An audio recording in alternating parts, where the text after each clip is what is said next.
A warm welcome to all our viewers today to our series Natural Medicine. I have a very special guest today because he has developed a system for coaching, for learning languages, but also solving issues, conflicts, fears. So I'm really great and I'm very happy today to be able to talk to him about it. His name is Joshua Coburg and he came here from Germany. And I'm very happy about it. Hello, Joshua. Thank you. Nice that you are here. We have a very special topic today, health. And of course, you as a neuroscientist know completely different connections. Some might think, well, maybe it has to do with bad life situations. Smoking, alcohol, no exercise, sitting too much. But how a disease arises, there is probably a lot more to it than that. Absolutely. If you look at this from the point of view of the brain, then we actually always have routines that first only run on this level before we get a physical manifestation. Well, let me say, a disease has always appeared physically somewhere. And everyone has their skeletons in their closets. And of course, too little exercise or unhealthy food and so on are, of course, issues. So you can't even ignore that. I don't want to either, however. Let me say, behaviour is usually controlled out of the limbic system. So we're actually talking about feelings that make us do something. And that's actually the exciting approach. Yes, when it comes to illnesses in particular, you've already said that there is something that goes along with it. For example, that can also be a conflict, a shock, right? What kind of experience do you have when we take different diseases, rheumatism or inflammation? Are there any connections? Yeah, so the interesting thing is that the body actually always trying to regulate. And if we have any clinical picture today, I'm also a living proof with my obesity. We talked about it very briefly earlier. Then we actually always have something that took place beforehand. Of course, there's also inflammations due to malnutrition and so on. Sure, but as a rule, the body is always trying to balance something. So let's take osteoporosis or obesity, or no matter what kind of disease. Then there's a condition that with this disease, the condition is better than it would otherwise be. So that means we're just relocating. The body takes alternative options in order to survive, because we actually only have one drive pattern at the very highest level, and that is survival. And this pattern of survival is deeply anchored in our system, so we can't control that either. Unless, let's say, a person who has suicidal thoughts. They, of course, have deeper trauma. Many people also have death longings, even if they are not even aware of it. However, something happens in the brain before I physically manifest a disease or an imbalance. Especially with these triggers, they are often things from childhood, right? Exactly. So 95% of all triggers can actually be found in the first year of life. Clearly, the first year of life, yeah. The explanation is very simple. When I'm born as a newborn, or even in the womb, I'm actually completely limited to feelings. I'm actually incapable of living. I need the support of parents, of people who feed me, literally. That's why very interesting things happen there. On the one hand, trauma there is extremely strong. So if I have feelings of fear there, and by the way, very small things are enough. As an example, I'm in a room as a baby, my parents are somehow distracted, and I scream for 30 to 45 minutes and experience fear of death. Then something like that can be enough to force me into a certain pattern for the rest of my life. We can even prove this in the brain physiognomy. So with EEGs and MRI scans, you can prove something like that. And then there's a very simple option via EKG to look at the HRV, heart rate variability, and see where is the brain stressed. So in which situation do I feel stress? And I can then measure it via the heart. So a very, very exciting concept. neuroscience has actually developed into a completely new direction for the last 10, 15 years. And it still does, because, to be honest, we actually still know a very small fraction of what's really going on. What methods do you use to go back to these childhood memories?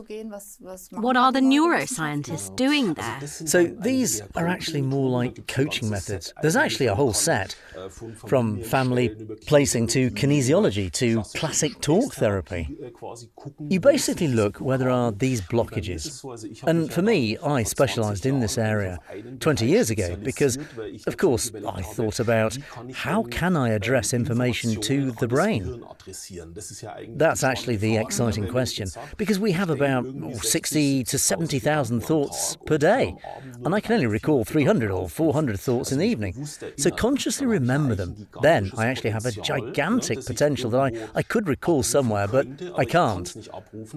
So I don't even know what I know. It's such a crux in life.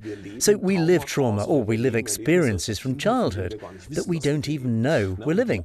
And uncovering it is one thing. But the other is, of course, what kind of information can I now feed my brain with to implement a new behaviour that's stronger than the old one? Okay, so you also say that the information is always there. We also said it in earlier. We also like to say erase the data or something, but that wouldn't be helpful. But you simply add a new, more positive energy over it. But the prerequisite is to recognise it. Exactly. So I always need a conscious process. So if I don't know what happened in the first days of my life, then I can't go deeper there. So then I can't, neither on the unconscious or pre-conscious level, make a change when I don't even know what was going on. I kind of need that kind of coaching process to recognise where I am or why I'm there. Yes, well, I did that myself once. It was about some men's issue, and then during a regression I went back into the womb, so to speak, and was extremely afraid of a man there. And I didn't know where that energy was coming from. My mother didn't know either. I asked her, who were you afraid of? And then after a few days it occurred to her that when she was 4 months pregnant with me, there was a robbery. Interesting. And this conflict of fear, this shock during her pregnancy, I took it over completely. Exactly. That's what's so interesting. Even during pregnancy, the baby, so to speak, the unborn child is completely anchored in the mother's hormonal system. This is also a realisation that has only really been clear for the last 4 or 5 years. We always thought beforehand that you already had an isolated system, but it's not like that. So we have all fears, all happy moments. Everything that the mother feels, we take in as a fetus, then as an embryo, so embryo, fetus, and so on. In the development stage, that's a huge topic. For example, if there are unwanted children, when mothers think about whether to have an abortion or not. So I just want to say at this point, it's not about feeling guilty as a mother if you thought about it. That can all be solved, but you just have to be aware that such processes, felt processes, trigger something in this growing living being and remain stored there. I also know a couple of examples where it has recovered. The child got neurodermatitis. We really mustn't generalise now, but there was always this conflict, this brief shock, oh God, I'm pregnant. It doesn't have to be meant in a bad way, but it can occur. For some people at least. Exactly, and that's where it gets interesting, when you realise that there are such conflicts, or trauma, whatever you want to call it. Then I can go to the cause, because from a medical point of view we would just say, okay, take neurodermatitis as an example, so this person now has this disease, how do we treat them? So we give a cream or just cortisol or whatever. But that means that I would only... there is this beautiful example with the car when the red warning lamp lights up.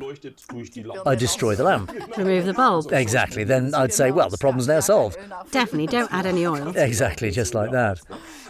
But in fact, we always get to a feeling at the end. So every person manifest their body and their life through feelings.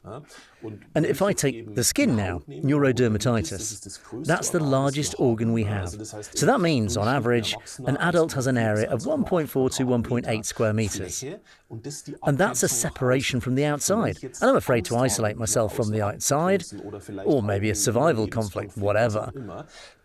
Then I get skin problems. The next one says, okay, to be effective, I may have to gain more weight to gain presence. The third one says, when I suffer, tinnitus is such a classic. We did a study with over 1,000 tinnitus patients, and we've had success with 97% of the people.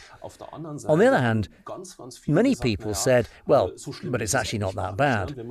If you then look at the clinical picture of tinnitus, that they simply can no longer hear things, it would be worse not having the tinnitus anymore, but listening to the wife or the husband again. So I prefer to have tinnitus and have my peace, so to speak.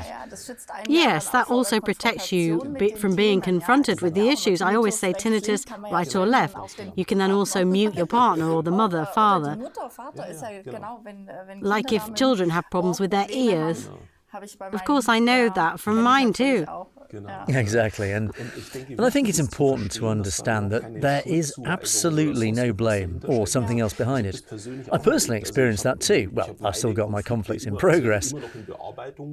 Of course, they never end. It's like an onion skin that you keep peeling. And one of the topics, for example, was that I moved very often as a child, and then my father called me once. I wrote that in one of my books, and he read it and said he didn't even know that it bothered me so much, and so on. That was not the intention at all, to create that feeling in my father. But rather, actually, it was just about realising, hey, there was something. We just moved once a year. And that's what led me to this result. And from that, something negative developed, but also something positive. So we always have two sides. If I have neurodermatitis today and I recognise what's behind it, I also recognise that I got a huge advantage out of it. Or from obesity, or from cancer. There's a nice saying that we all have two lives. And the second life begins when we realise that we only have one life. And when people get into such a situation, they usually experience a change that they wouldn't have gotten without this pressure. Yes, if you really see it as your own responsibility, I would almost say that we consciously have chosen this life and these experiences. That's why the topic of gratitude comes up. That was allowed to have this experience under the conditions of these parents in order to then face the topic strengthened or healed afterwards. I think it's a very nice thought and view of life. It worked very well for me up to now. Because you are always responsible. It's always on you. And that really makes us free. If we can live like this, and I mean, of course, you have to say, there will always be situations where we feel like victims or feel bad, but if I can see that quickly enough and revise it again, then I have the ultimate freedom. Because I don't have to complain about politics or corona or finances or whatever. But in the end, I know I run my own life. These are probably also the people who question things critically, relatively quickly, who don't believe everything. So we see we still have a few current topics. If we now talk about your invention, the news, can you describe it briefly in a few words for the viewer who has never heard of the news? What is it? Exactly. So that's actually my research. So I thought about it when I met Vera F. Birkenbiel years ago, and she talked about passive hearing. And then it flipped a switch in me. So I immediately understood if I could unconsciously listen, so without constantly needing my ears for it, then I'd have a way with which I could get a lot of information and can record it permanently. And the interesting thing is, the connection with Ms. Birkenbiel, which actually emerged because shortly before I had read Nada Brahma by Berendt, it's about the question, what is actually our primary sense organ? And most people would immediately say, the eye. If I can't see anything anymore, that would be the worst of all. In fact, the primary organ organ with which we orientate ourselves is the hearing organ. That means if we can no longer hear, or if we're born deaf, for example, we actually have a complete development process that we can't implement. And listening, so you can also apply that to all of the Holy Scriptures, whether it's the Vedas or the Bible, it doesn't matter. You can always go back. You can look. In the beginning there was the Word, so we always talk about a tone from which everything arose, and what actually brings us to the frequency. And from my point of view, this is also the form of therapy for the next 100 years. Frequency and information is what we need to heal. Yes, I recently got my atlas cleaned through sound therapy, and I thought, how cool was that? Exactly. She sang, and I noticed how it completely corrected my vertebrae. That is unbelievable. And it's nice that we can carry this information outwards. So the News is really a device that you wear on your skin. Exactly. So it's as big as a bank card, roughly. A bit thicker, of course, 11 or 12 millimetres. And it has an integrated MP3 player. And it can read any audio file that you play on it and can modulate to an ultrasonic frequency and make it audible through the skin. Then you have two small pads, so I stuck them here, for example, just in the neck area. I wear it every day. And then you can permanently transfer information here. So you always have the topic in the back of your head, figuratively. Exactly. So you want to put it relatively close to the nervous system. But you can also wear it on your wrist, on your foot, wherever you want. It doesn't really matter. And doesn't it matter whether I'm awake or working? Exactly. It's completely passive, so to speak, embedded in the day without needing time for it. And if I want to use that explicitly for diseases, what kind of a system did you add to it? Well, I've developed around 100 mental training courses as an author. There's self-healing, self-love, gratitude, forgiveness, also success topics, financial topics. So there's a whole range of mental training, which, however, let's say 30-40% of them are going towards health, so mental, physical health. Then, of course, I can also take any individual topic. So that means if I'm now active as a coach and I work on some topic with the client, then I can actually convey the results of the coaching to them via the news. So they can then record key sentences with their own voice, insights that they've gathered and really consciously understood. And then they can hear them over the news with a few thousand repetitions a day. So they can manifest cognitive processes in their system extremely quickly. It's a very, very exciting topic. Yes, but it makes sense even before that. If I know the organs and the topic behind them. We know it from the vernacular. In German, we connect the liver with anger or kidney with fear. Now, of course, if we deal with the topic of fear, for example, when the kidneys are weakened, as a result, we get hormone imbalances. Too much adrenaline is produced.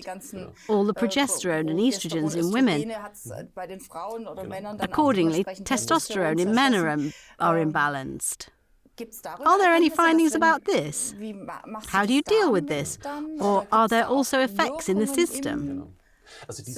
There are these effects, but we don't go that deep on this level. We basically just have a frequency spectrum, which always has a regulating effect on the entire body. So maybe to explain, our approach is here, we have a model of the brain. If you look at it, now, we only have one half, but if I looked at it from the front, I would have two halves of the brain. Until a few years ago, it was assumed that there was an analytical and a creative side. This isn't entirely true, but the brain actually is a holographic system. So that means that it always works optimally when it works holistically. And with the news, for example, we basically always give a complete continuous frequency, which is called pink noise. This pink noise affects the brain activity and completely balances the activity of the brain. And when I balance the brain, it has an effect on the nervous system within 8 to 12 minutes. So the sympathetic, the parasympathetic nervous system begin to balance. And usually I have a regulation on a physical level within 1 to 1.5 hours. Now, that doesn't mean that the person suddenly has no pain or anything. But by first bringing the body into regulation, I can then, so to speak, optimally add learning content, coaching content, and health content, and can implement it much better, so to speak. So that means a relaxed person is much more willing to change than a tense. Because when I'm on the run, I don't really care about the rest. And looking at their hormonal system, many people are actually on the run. Of course, these are also the conflicts that are in the limbs. Was there an experience with you, a healing, or spontaneous changes through an equally cognitive process, or by your own technique? Exactly. Well, I have several such topics. My most noticeable, externally visible topic is my overweight. I've been working on it with almost all methods for over 20 years. And in 2013, I experienced a big leap. So used to weigh 173 kilos, and then within 2 years, with a new mental setting, I lost almost 40 kilograms. And then in 2015, I had blood poisoning that almost killed me. That's another topic. But there were also very interesting healing effects. And then I continued to gain weight, even though I hadn't changed my lifestyle. So that means it was relatively clear that this basic pattern, which I thought I had cracked in 2013, that it happened when I was 11 years old, that this basic pattern was just one link in the chain. So I had to go back further. And that's what I said briefly earlier. So we actually develop like in onion skin. So we always solve one topic, come to the next one, and the next one, and the next one. And my realization, actually from my own experience, is that really 95% of the massive programming go back to the first year of life. I knew that before too, but there's always a difference. I can say it from my own mind. I also learned that during my studies, so that's actually nothing new from a neuroscientific side. Just consciously understanding something is one thing, but experiencing it for yourself is another. Yes, I also think if you start with the topic of looking at these conflicts from childhood, I also have the feeling that you develop with it. And the more the onion is peeled, when I look at some of the topics there,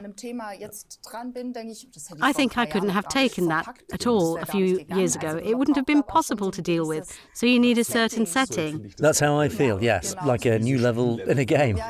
You can always play a level higher. Exactly, yes. Or look deeper into the rabbit hole. Yes, in the truest sense of the word. And that's exactly the nice thing, because you can see it right away. We talked about it earlier on the subject of high blood pressure. If there is such a moment, did you also get rid of it immediately? It was also an issue for me that actually settled within an hour. This is really very interesting, and something that's actually difficult to understand in conventional medicine, but very well in neuroscientific terms. Because when I relieve a system, and high blood pressure is, of course, also an obesity issue, that's very clear. But in fact, the cause of high blood pressure is actually just stress. Because I have a constriction, I have more pressure, so to speak. So I build up more pressure. When I find the switch, and that was also very exciting for me, this is the same switch as for my obesity, which I now believe is in the first year of life. We'll see. I'm working on it right now. It remains to be seen how that develops. So it's an exciting journey for me too. But the blood pressure has been gone for good? Exactly. It happened in just 3 weeks now. Okay, great. So recently. Exactly. It appeared in a completely new way in coaching. Great. Now, if the viewer says, okay, that would definitely be interesting for me to get more information, what are the options? Yeah, okay, so the easiest way to get information without obligation is our website, news.tv. And on the site you'll find many videos with explanations including the subject of learning languages, the subject of education in school, the subject of health. And then there are also links to individual websites. So to my company website, to my personal, you can then look at everything. Great. Dear Joshua, thank you very much for this great science that you have there. And I will definitely try it out. I'm looking forward to it. See you soon. And thank you for being here. Sure, thank you. Dear viewers, I hope you were able to get a lot of valuable information from this great interview. I think the technology has so many options that we can achieve many successes by implementing it, also in relation to our health. Thank you for watching and see you soon. Thank you. Bye.